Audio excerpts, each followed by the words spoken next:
Hey everyone, welcome. This is Jason Clemmons, Doctor of Chiropractic at the Rock Health and Wellness Center, and this is Life with Jason Clemmons, DC. We are live right here on the 98.7 Walk by Faith Radio, 1420 AM, Lubbock Christian Nation, all of our social media pages right here in Lubbock, Texas, at the Rock Health and Wellness Center studios on this Thursday, September 26th, and we are glad to be with you tonight.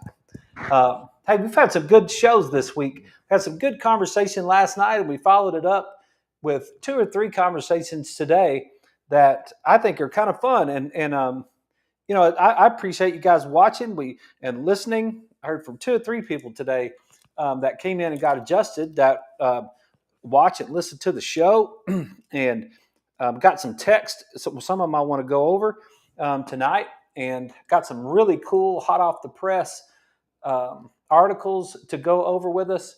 One of them is right here, July to September 2024. Pretty cool stuff. So that's what we're going to do tonight. If you watched the show last night, we talked about some different sleeping positions. We got a text to ask about sleeping positions. And so I tried to answer those the best I could. And then I had a conversation first thing this morning with one of our listeners who actually listened to the show. And then she was saying, I read an article that said that the proper way to sleep for your spine was on your back with just your head, just something a little bit underneath your head, and maybe even something underneath your knees. And if you can't sleep on your back, then you could sleep on your side.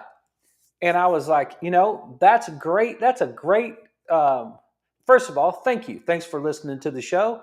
Thanks for bringing that to me today. And we had a really good conversation about the answer to the question depends on what your value system is in answering it. Like, what are you trying to solve? You can ask an orthopedic surgeon how you're supposed to sleep. You can ask a pediatrician how you're supposed to sleep. You can ask a chiropractor how you're supposed to. You can ask 15 different chiropractors how you're supposed to sleep, and you'll get all kinds of different answers from all these different doctors, right? So, it just depends on what question you're trying to answer. And I had a conversation this afternoon with one of my ladies who just went to her orthopedic surgeon about a hip replacement that she might need. She had back surgery. She had a fall after the back surgery. She's had a hip pain. She did an MRI. She did a CT scan. I don't remember all this stuff from her back surgeon and her neck surgeon, who were 2 different people. And they found a cyst in the hip joint, and there was all kinds of concern. And she went to the orthopedist, I think today or yesterday, and what she found out, the orthopedist said, it's no big deal. There's nothing really, any rush to get you to change or to have a hip replacement. You're in total good shape. So no concern and nothing to worry about. And I said, isn't it funny how when you go to 4 or 5 different doctors, and then you get 4 or 5 different answers about the same problem, and you as the consumer are really challenged to try to figure out, what am I supposed to do with myself? All right? Who do I listen to? What decision am I supposed to make? Who am I supposed to trust? Like, all those questions are really hard to answer sometimes. And so that's a very challenging thing for you. I can totally see that. But you have to ask, each one of those doctors is trying to answer the question based on what they're, like, how they bring attention to something. I read it today on my phone. I was going through some of my notes, and I'll see if I can, where I found it, but I was going, the type of attention you pay governs what it is that you find. I don't remember where I wrote that down. I just have that on one of my notes. The type of attention you pay governs what it is that you find, right? So if a doctor is paying attention to joint function all the time, then they're going to find joint function things. If a doctor is paying attention to the spine, they're going to answer and find spine things.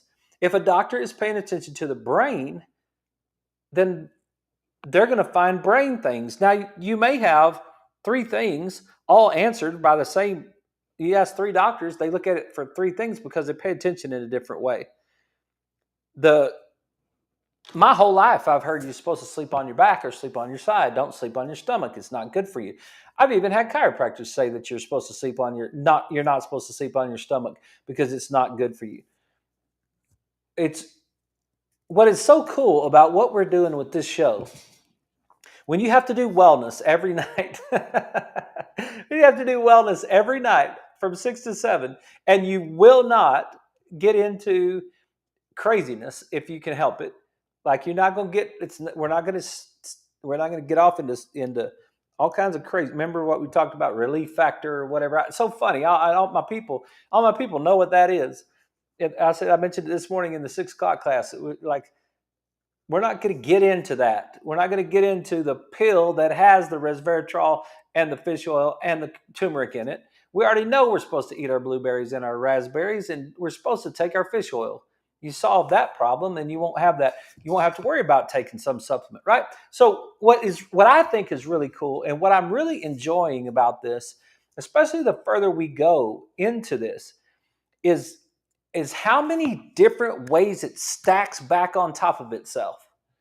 Like you can almost start to see this picture developing, this big giant picture developing of the philosophy, science, and art. That's what we call it in chiropractic. The science, philosophy, and art, the SPA. Of the big picture of health. Because what are we talking about? We're talking about attention. What attention you put into it. Attention is what? Right brain, left brain, right? 4 types of attention on the right side, 1 type of attention on the left side.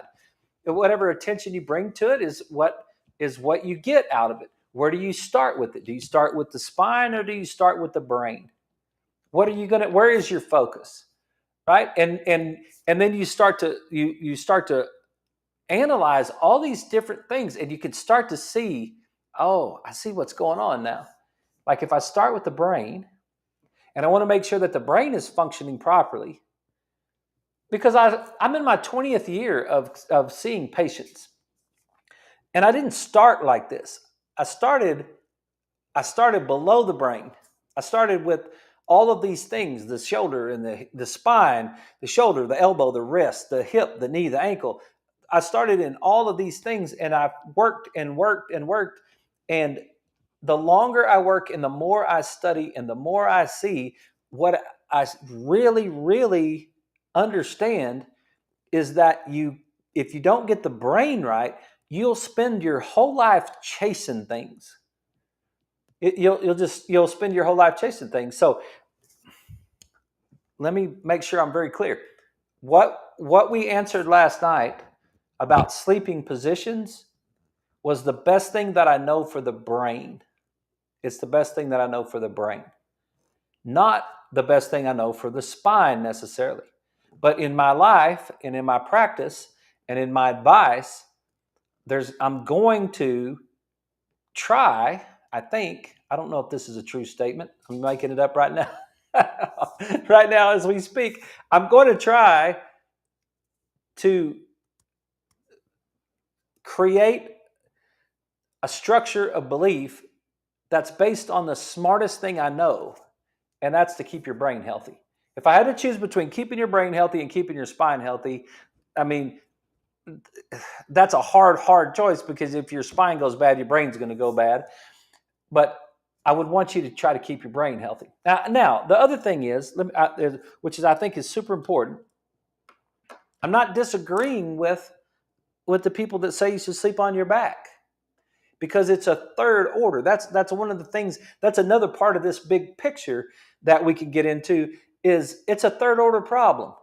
Remember what we talked about on Monday with the three different levels of problems, and the first one being something that, hey, if we disagree on it, we're not gonna get along with each other.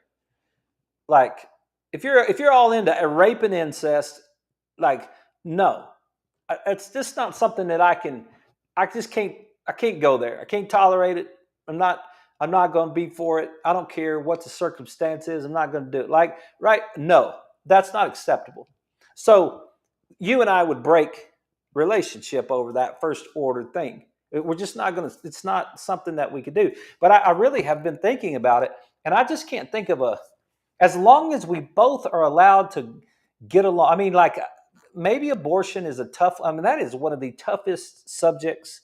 It's been my whole entire life, people have been fighting about that subject. And I very, very, very seldom ever hear a mature conversation about that subject. I hear bipolar conversations about abortion. I don't hear a mature, I don't hear anybody caring for the other person. I hear carelessness. Remember what we talked about? Careful, careless, and caring. So if you're careful, you put other people's value systems above yours, and you put yourself in a pit. If you're careless, you put them in a pit and you put yourself up high. But if you're caring, then you try to communicate your value system in terms of their value system. When it comes to abortion, I don't think I hear very almost never ever do I hear a conversation that's caring. How can we as a people get together and solve this problem? And how can we explain our position in a way that is in the value system of the person that doesn't understand our position? I don't ever see any mature people talk about that. I hear bipolar sentences, and they just fight, and it's pretty much it's pretty much the whole globe. Every time it's just bipolar sentences, and then they just fight.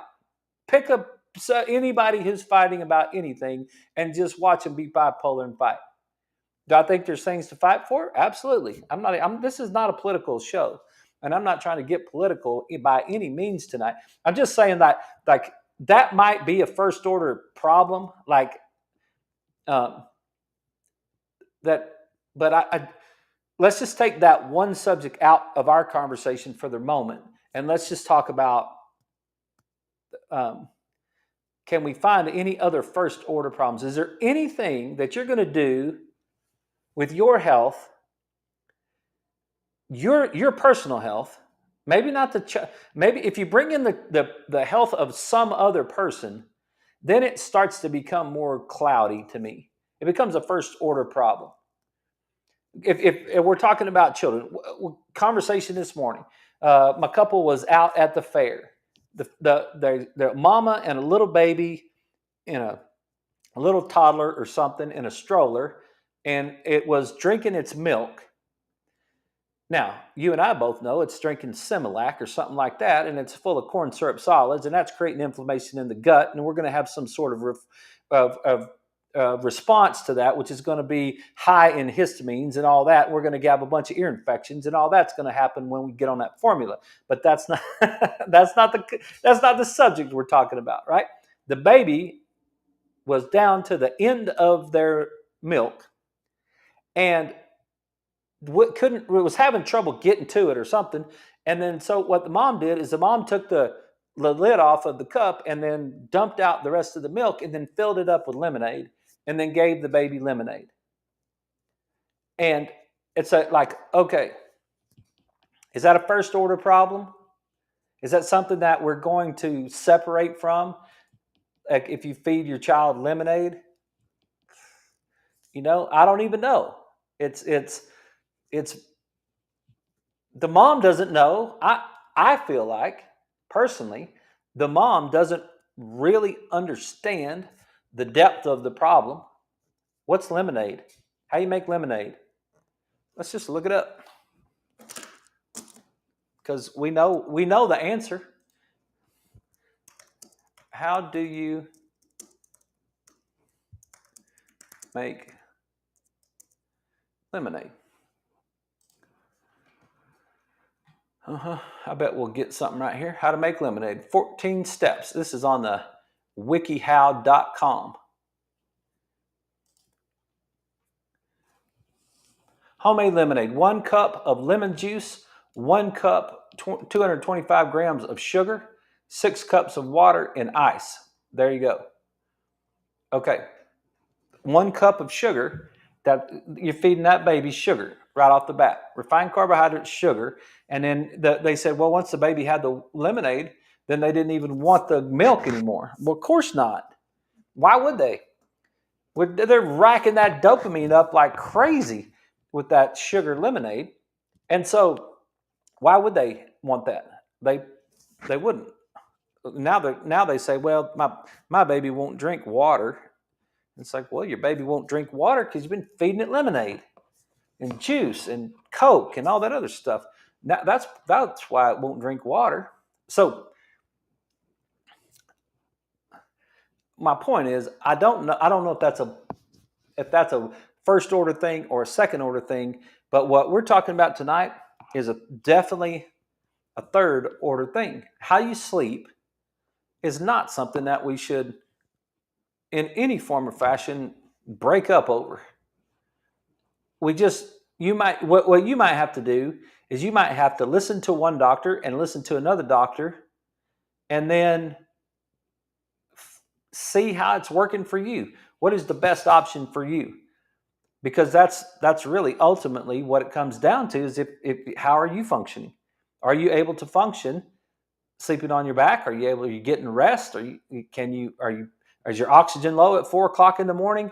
All those sort of things. So it's one of those things. I will answer it in a way to try to fire the brain first, and then the spine is second. I mean, it's not like the spine is not important. It's not like making sure that your spine is taken care of is not important. I mean, if we could do both of them at the same time, it would be great. Okay. Other question I got. I had a text earlier today, and they wanted to know about vitamin D, and they said, "Hey, is vitamin D of 27 too low?" And the answer to that question is yes. I had one patient today show me their vitamin D, and it was 27. I had one patient today show me their vitamin D, and it was 60. And I had one patient today tell me she got COVID, and that's why she missed her last appointment, because she got COVID. And I had one person yesterday tell me that they know a man that got COVID that's in the hospital in ICU, and they intubated him. Okay, let's break all that down. All right. The one that's 27, it's too low. In my opinion, it's too low. It needs to be higher. It needs to be up there. If you can get it close to 100, that'd be great. 70, 80, 90, 60, 70, 80, 90, 100, vitamin D. I am a believer that, that's where our vitamin D levels should be. Number one. That's 27 is too low. 60, the lady was bragging. She's almost 70 years old, and had two hip replacements now, and she's rocking life, getting after it, doing all kinds of stuff. But she got all of her tests and all of her numbers. Her glucose was at 93, and her vitamin D was at 60, and she's doing great, right? That's the thing. All right, now let's get to the two people who got COVID. One of them is my patient that I've been taking care of for a couple years. The other one is some guy that lives in the Panhandle somewhere, and bless his heart. And what happened to him? What's the difference between the two? They have a lot of similarities in body type and all that sort of thing. What's the difference between the two? I told my gal, aren't you glad you've been taking your vitamin D and your fish oil? She was sick for 5 days. She had 102 fever, and she just had to work her way through it. But she said, it never got to my lungs. It wasn't any problem. I just had to get through it. The other guy's in the ICU, intubated. I'll be willing to bet you he's not taking his vitamin D and he's not taking his fish oil. And that's a whole nother show for me to break down the difference between those two. But I'll be willing to bet you that that's factual. Because if you were, you wouldn't be dealing with it nearly like if you wouldn't be in the hospital, you wouldn't be in ICU, you wouldn't be dealing with any of that stuff. You're predisposed to a bad day if you're not taking care of yourself in that form or fashion. So um, if you take your vitamin D and your fish oil, you keep your inflammation down, you keep your immune system responding, you keep um, your the immune system cells, the dendritic cells function better, get the virus to the lymph glands faster, get that secondary response faster, get your body functioning better when you're taking your vitamin D levels when you get them high enough, right? We've talked about this lots and lots of times, but it's so practical. And one of the other sentences I have written down right here was something we talked about this morning. It doesn't matter until it matters, right? The guy in Amarillo, doesn't matter. It doesn't matter if you smoke. It doesn't matter if you drink. It doesn't matter if you don't exercise. It doesn't matter if you eat a bunch of processed food. It doesn't matter if you don't get any sleep. None of that matters. It's not relevant one bit until it matters. Until you get COVID, until you get faced with something that you have to handle, until you need to respond in a certain way. And then it really, really matters. What we do, what you guys know, the OGs. Hey, Solid Rock. That's one of my guys. That was so cool. He said, the Rock Solid Health and Wellness. Something like that. The Rock Solid Health. We're going to have to, I think that's the slogan for our t-shirt. We're going to have to get that made. And so thank you. You know who you are. I appreciate you for giving us that. But you guys know it, right? You guys know it. And you rejoice in it. And you guys are doing it. So I'm proud of you, and I'm glad to keep hearing this stuff that you guys are doing wellness things. I know if enough of us get together, we'll create so much energy that people, what they say, if you'll set yourself on fire, people will come to watch you burn. That's exactly the truth. They'll come to watch us burn over here in Lubbock, be like, man, what is going on with those guys? Like that person's just healthy. How does he do that? How does he get through another season and he's not sick? He just keeps going. He's healthy. Okay. All right. I've got a super cool, we're right before the break, and this gives us a little time to get it introduced, and then we'll take a break, and then we'll come back. But this is hot off the presses right here.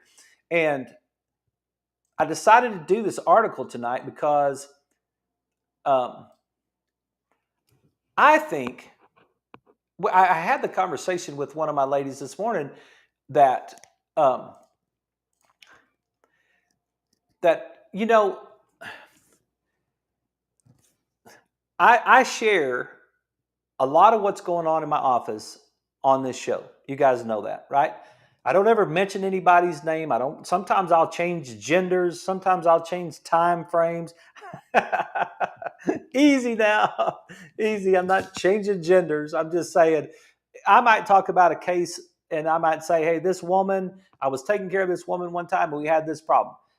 And it might not be a woman at all. It might be a man that had that problem. I might say the opposite, right? I don't want by any means anybody to feel uncomfortable about being here that I might talk about them on the radio. Absolutely not. I'm not doing that at all. But I do share this information with you because this is something that we see over and over and over again in a day. But the people that come into the office, it's the only time that they're seeing it. Like if you're the patient that comes into the office, it's a big deal to you. It really is. Whatever. If your hip hurts, it's a big deal and you want to know what's going on in it. You can't figure it out and all this sort of thing, right? It's a big deal for you because it's your only experience with it. But on the other side, it's a tens to hundreds of times in a week, in a month, in a year that I'm seeing it. And I really think I really think if I share these stories with you enough, you will start to build yourself a base of confidence that really you won't shake you when people start to tell you false things. You'll be like, wait a minute. I've heard Dr. Clemmons talk about that for 25 shows. He's talked about the same thing for 20. He has brought up article after article after article after article after article about the same thing. Like, that's not true. What I just heard is not true. I know that's not true. That doesn't fit because I've heard it. And this is one of those, right? This comes from the Brazilian Journal of Clinical Medicine and Review, July through September 2024, Volume 2, Number 3, pages 3 through 11. Acute effect of vertebral manipulation technique on the autonomic nervous system. We talk about it a bunch, right? We talk about it's not just about back pain. It's not. It's about nervous system function.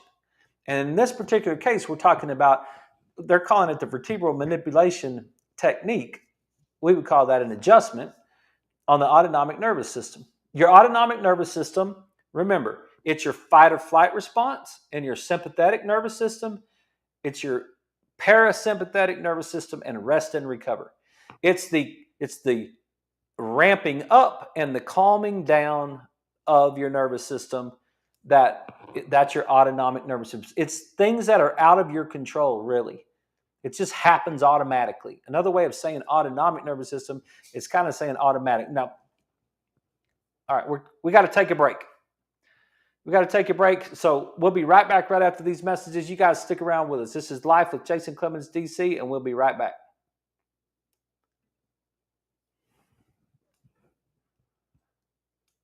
I said we were coming up on a break, and then I forgot we were having a break.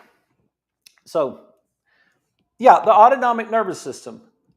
And I want to wait till we get back from the break before we get into the article. So we can talk about autonomic nervous system, though. A lot of you guys already understand it. But, well, let's do our brain.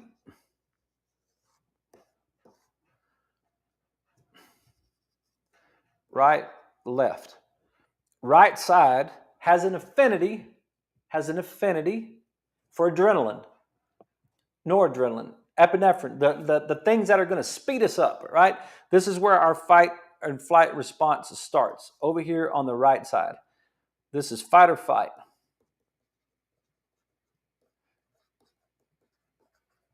Somebody makes you mad, you're going to fight or flight quickly. Like, you're going to have, what happens? Heart rate, blood pressure, all that stuff goes up. Everything but down below drops. Digestion drops, stomach acid drops, immune system drops, reproduction drops, all that stuff. This is threat. That's threat right there. This is sympathetic. Okay, that's going to fire down to the adrenal gland. You're going to get cortisol. Here we go. Now we're ready. We're pumping and we're ready to fight, and here it goes. Sympathetic, all on that right side. Okay? Now we go across, get all that, we get out of that brain, we get away from that threat, we move over to the other side, no threat. Parasympathetic. Rest and recover. Feed and breed. That's the other way some people say it, right? Rest and recover. Left side brain. Calming effect. Calm things down. Vagus nerve has a lot to do with this. The vagus nerve that innervates is both motor and sensory, and it innervates most of all of your organ system. That vagus nerve is there, and it has a lot to do with this whole thing. So just remember, parasympathetic basically on the left, because the left brain has that affinity for dopamine. It's the known world. Okay, everybody, we're back. This is Life with Jason Clemmons, DC. And we are breaking down this article. And we're talking about acute effects of vertebral manipulation technique on the autonomic nervous system. And this is done by a whole group of people um, from Brazilian Journal of Clinical Medicine and Review Joint. The study cites 20 references. So let me switch it back over here.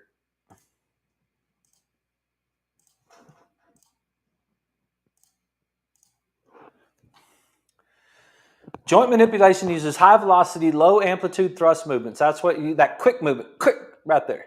High velocity, low amplitude, just very shallow, bam, going to hit it quickly. The aim of the study was to assess the immediate effects of the high velocity, low amplitude manipulation. I'm going to call that adjustment from this point forward. There's a difference, but I'm going to go with it. It's all about your philosophy. To assess the immediate effects of the adjustment on the sympathetic and parasympathetic systems by analyzing heart rate variability in university students. This was a randomized study using 20 students. Group 1, specific vertebral manipulation, the adjustment, which joint cavitation was delivered to the cervical, thoracic, and lumbar spines bilaterally. Now, let me just start by saying right off the very first, right there, okay? That's not specific to me. It says specific vertebral manipulation and joint cavitation were delivered to the cervical, thoracic, and lumbar spines bilaterally. I won't always do that. I won't do that bilaterally because of the way that the brain is firing. So the study by itself has a little bit of, for us, as far as we're concerned, not as far as the world's concerned, but as far as we're concerned, it's like, wait a minute, am I gonna adjust bilaterally? Or am I going to adjust midline? Am I going to adjust right side or left side? That really does matter right there. And then the control group was just with positioning only and no cavitation. Cavitation is when it pops. You hear that popping sound, right? Everybody loves that popping sound. Oh, that feels so good, right? It does, because you get endorphins released in your spinal cord and it makes you feel good. Okay? But the popping sound is not the adjustment, and we say it all the time. The popping sound is not the adjustment. The adjustment is the adjustment to the nervous system. How are you affecting the nervous system? That's the point of it. How are you affecting the nervous system? So the control group got positioning only and no cavitation, which just means the doctor set up on them. They went through a certain range of motion, but they didn't finish with that high velocity, low amplitude force, which caused that popping sound. They just did the positioning. And it says stress refers to the state induced by perceiving stimuli that trigger emotional and hormonal responses in the body. Of course it is. And we just talked about that on Monday or Tuesday and Wednesday, right? We talked about the environment puts stresses on the cell and changes the biology, right? In acute stress situations, adrenaline, remember what I said, right hemisphere, neurotransmitters and cortisol are released, causing systemic changes and physiological disruptions, keeping the body alert. Say it again. In acute stress situations, it causes physiological disruptions and keeps the body alert. When you're in pain, your sympathetic nervous system is firing. You're in that fight or flight response. You're very short-tempered, right? You're real irritable when you're in pain. It's like it's hard to tolerate your environment because it hurts, right? Heart rate variability assesses the autonomic nervous system. Heart rate variability, cardiac variability, autonomic nervous system was performed before and after the manipulation, the adjustment. The variables collected were parasympathetic nervous system and sympathetic nervous system index. So an increase in heart rate is considered a result of greater sympathetic pathway activation or decreased parasympathetic activation through the vagus nerve.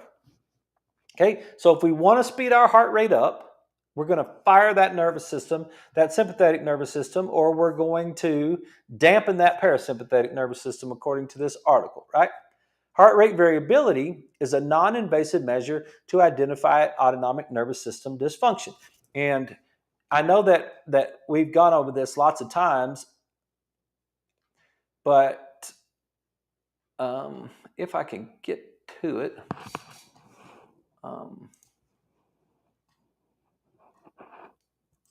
yeah, there we go. Because some of you guys are kind of new to the show, so you guys that are new to the show, heart rate variability is the change in the distance between each heartbeat measured. It's the way we measure it. You guys that are watching it, you can see it here, okay, on the graph. All right, so we've got your heartbeat on a graph. You guys have seen it before. We've got a peak right here at the top. We've got another peak right here at the top. We've got another peak right here at the top, right? If we go down through all of these peaks and we measure the distance from this peak to this peak, and we write it down, and then we measure the distance from the second peak to the third peak, and we write that down, and the fourth, and so on, what we will find is that if we have a small enough ruler, we'll find out that these heartbeat distances are not the same. There's variability in the distance between each heartbeat. That's what heart rate variability means. It's how much distance is between those two. So when you take a deep breath, your body's full of oxygen, and your brain says, all right, beat faster. Increase your heart rate just a little bit because, hey, you got oxygen. And then when you breathe out, you lose that oxygen, you get rid of that carbon dioxide, and your brain says, hey, slow down just a little bit. Don't beat quite as fast. So you'll get a difference in the parasympathetic and sympathetic reaction of what's going on with your heart based on whether or not you have any oxygen in your body. And that's what heart rate variability is, okay? So what they're doing is they're measuring the heart rate variability after the adjustment. And I've told you guys this story before, and I'm not going to get into it, but I was the person in class that got this measured when I was in chiropractic school. So I know exactly what this article is saying firsthand. Okay, so heart rate variability is a non-invasive measure to identify the autonomic nervous system dysfunction or function. And what you want is lots of variability. You want high levels of variability. You want to be very flexible and very variable. You don't want the same non-responsive heartbeat. A low heart rate variability is a bad thing, okay?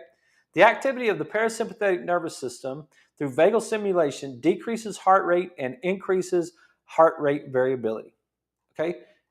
You increase your heart rate variability, you're firing your parasympathetics, you're firing your rest and recover, you're calming down your heart rate, and you're making your heart rate variability increase. Those are good things, unless you're in the middle of a tiger fight, and then it's not. And I have patients that really do. That is a problem in the office. A problem in the office is when you put the pulse ox on their finger and you have them seated and their heart rate is, let's say it's at 72. It's at a normal heart rate. And then you ask them to stand up and it doesn't move. That's not good, because your heart rate should go up 8, 9, 10 beats per minute whenever you stand up.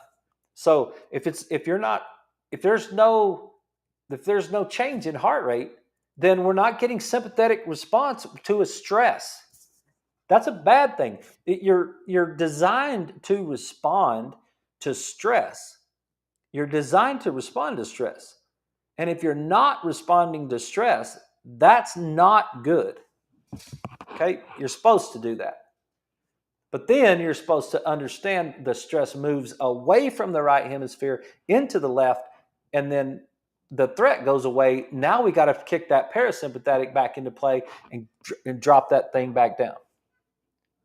Okay? Y'all with me on this? Getting too deep into this article. The activity of the sympathetic nervous system has the opposite effect on heart rate and heart rate variability. It increases the heart rate and decreases the variability. During stressful situations, when sympathetic nerve activity increases, the resting heart rate is elevated and the heart rate variability decreases. Okay, we just talked about that. Range of motion and heart rate variability were assessed in both groups. So we went through that. Both the parasympathetic and the sympathetic nervous systems assist and work harmoniously in coordinating visceral activity. If you're stressed and your sympathetic nervous system fires, your fight or flight response increases, you will decrease everything below your throat basically down. It will turn off, right? We don't, because you wouldn't digest your food if your body was feeling threatened. I don't have time to go into it. I don't want to, maybe tomorrow night, but I can promise you, if you create high sympathetic stress, you might throw up. I'll tell you that story. I'll tell you sooner than later on that story, but I did it to myself, and I can promise you, it'll make you sick. Okay, so your digestion is going to shut down, your immune system is going to shut down, your reproduction is going to shut down. If you're stressed out, your reproduction is going to shut down. You girls might miss your period. You guys are going to have low testosterone. All those things are going to happen, right? Because you're not going to reproduce in the middle of a tiger fight. And then the last thing is your posture. Your posture, because of that cortisol, your posture is going to get bad, and that's going to cause all kinds of biomechanical problems for you, because your hip joints, your knee joints, your spine, your sacrum, your SI joint, all that stuff, right? Your shoulders, all of that stuff is going to go bad when you're stressed out. During acute stress, there is an increase in the secretion of adrenaline and in the hormone cortisol, leading to sympathetic changes. That's what we just talked about, right? The right side of the brain has an affinity for adrenaline. It doesn't mean that both sides don't work off adrenaline. It just means that the right side kind of likes it a little bit more than the left side, right? It doesn't mean that the left side doesn't. But so adrenaline is released, and then the adrenaline fires down to your right hemisphere, fires down to your adrenal gland and releases your cortisol, right? We just said that. The neuroendocrine axis takes longer to activate and requires more prolonged stress conditions. Its activation triggers the adrenal medulla, leading to the secretion of catecholamines, adrenaline, and noradrenaline, which helps to increase and maintain somatic adrenergic activity, producing effects like those generated by sympathetic activity. That's a complicated one right there, but it's just saying that your nervous system is really fast, your endocrine system is a little bit slower. Firing your hormones is a little slower. Chronic and intense exposure to stressors stimulates changes in the stress response system, phenomenon closely linked to the pathophysiology of numerous diseases. Chronic and intense exposure to stressors, if you're constantly under stress and you're not handling your stress, you increase your chances for diseases. Cardiovascular disease is one of the leading causes of death worldwide and shows significant changes in response to acute and chronic stress. The autonomic nervous system plays a fundamental role in controlling blood pressure and heart rate and can be related to significant pathophysiological factors in the development of hypertension. That's high blood pressure, right? That high blood pressure, there's something in that autonomic nervous system that's getting disrupted that's causing that high blood pressure. Some dysfunctions along the spinal column can cause changes in the autonomic nervous system, leading a person to exhibit signs not related to any diagnosed pathology. That's a big deal right there.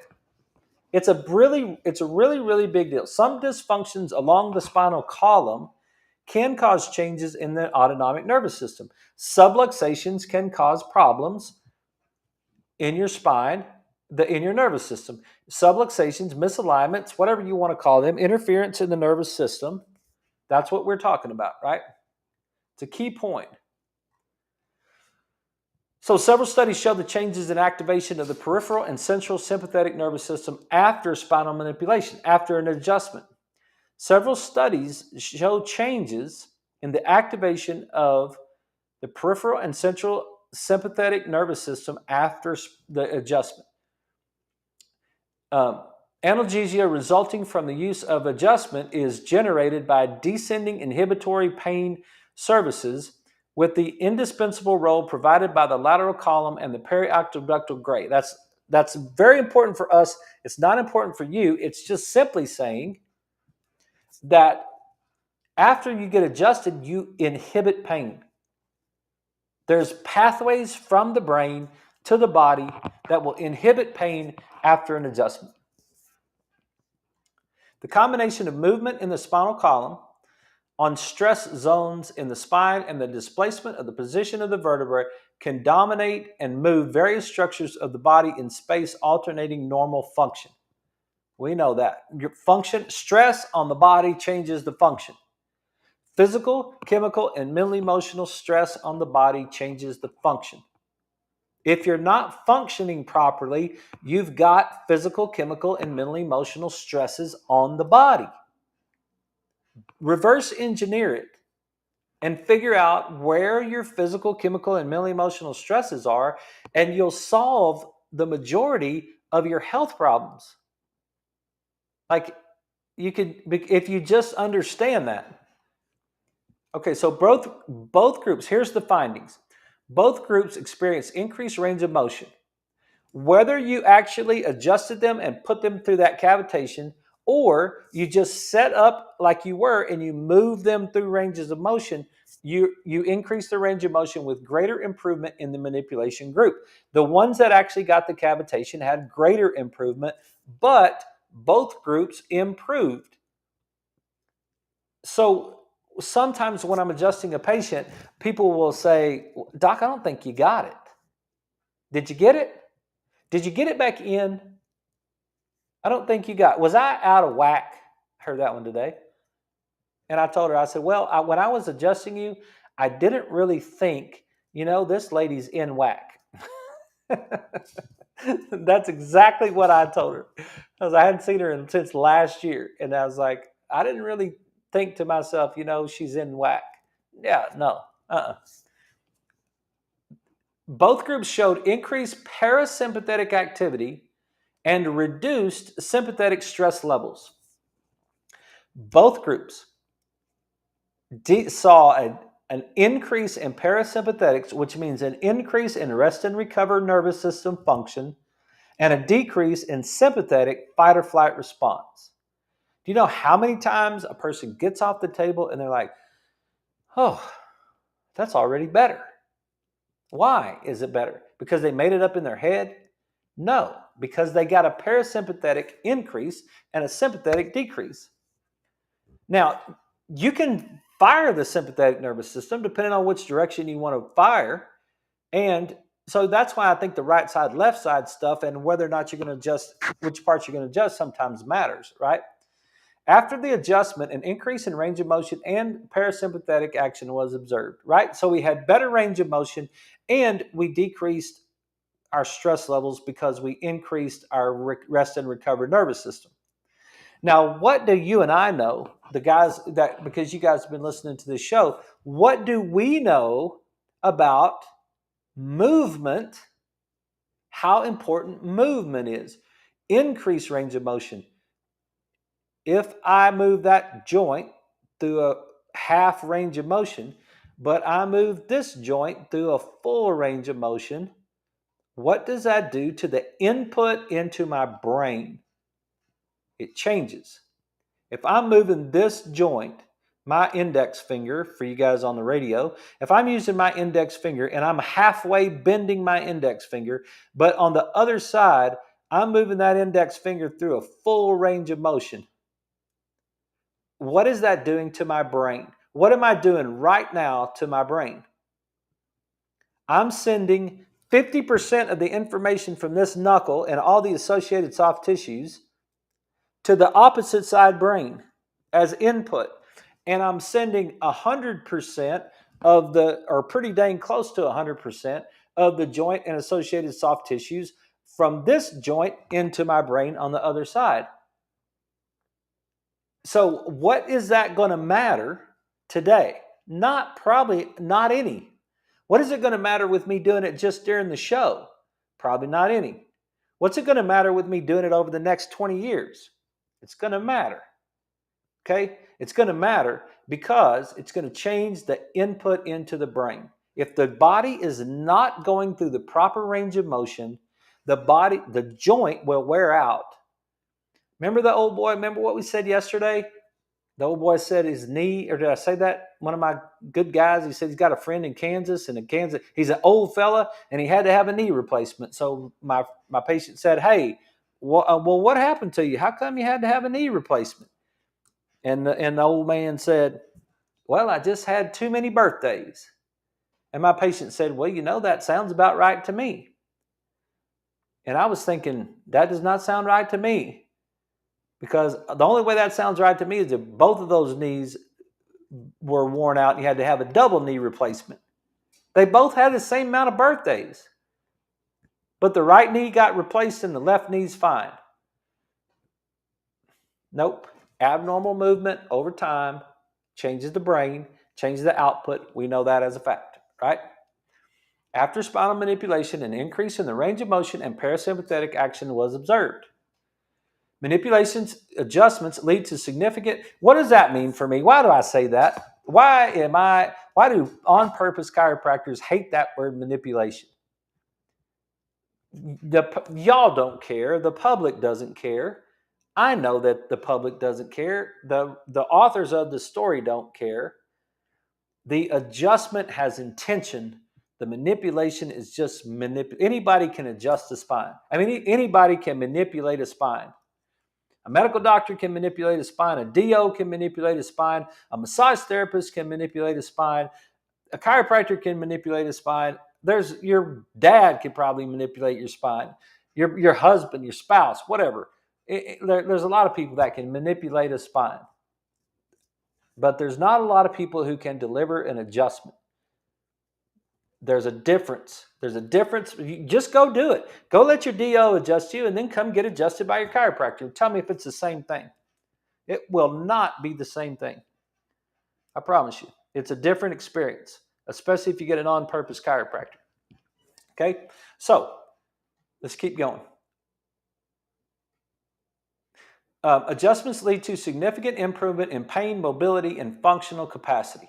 The significant improvement in the range of motion was greater in the adjustment group compared to the position group, right? It is believed that even the touch on the patient influences the autonomic nervous system, modifying levels of cortisol and oxytocin, altering the psychosocial environment, and thus stimulating the parasympathetic nervous system. Just the touch itself is enough to be measured. That's what that paragraph right there is saying. Just the touch itself has properties of healing to it. A hug, a pat on the back, just physical touch. The physical touch, especially when the person has intention of health and wellness, right? It's like, yes, if a person's on fire and with physical touch, and now it's like there's some healing properties that go along with it. So positioning the patient, even without spinal adjustment, was statistically significant, as there was an increase in parasympathetic and decrease in sympathetic activity. That's where you get into all these different techniques work. As long as there's physical touch involved, all these techniques work. Or positioning of the patient, getting you to relax, getting your body to relax, right? It's not only about the manipulation. Now we can get into some of the neurology of it with the manipulation and the things of moving through the joint range of motion, and I'm going to stick with that idea, but there's sometimes where you just don't have to adjust a lot of things. Sometimes just doing some soft tissue work goes a long, long way. The study indicates that the student was experiencing a level of stress above that of the resting population, and that after the adjustment, the stress levels decreased. So, what are the conclusions? Based on the presented data, it can be concluded that both spinal adjustment and simple positioning Stimulating a manipulation can affect the autonomic nervous system, thereby reducing stress, sympathetic, and increasing parasympathetic. It is believed that simple touch will affect the actions of the autonomic nervous system and reduce stress. Adjustment corrects subluxations, which in turn decompress nerve exit, thereby improving nerve supply to muscles, tendons, and fascia. That's a little bit uh, maybe it's right. We can discuss that a little bit further tomorrow. The coolest thing about the article is that, like, getting adjusted changes your nervous system. That's basically the whole point of it. I took an hour to say it, but that's the whole point of it.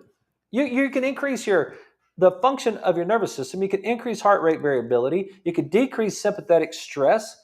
You can increase parasympathetic activity. Your rest and recover can increase by getting an adjustment. It's not just back pain. It's about nervous system function. We'll wrap it up tomorrow night, but tonight we're going to go. I got 3 hours of continuing education to do. And as soon as this is over, and then the Cowboys are playing tonight. You guys have a great night. I'll see you tomorrow night at 6.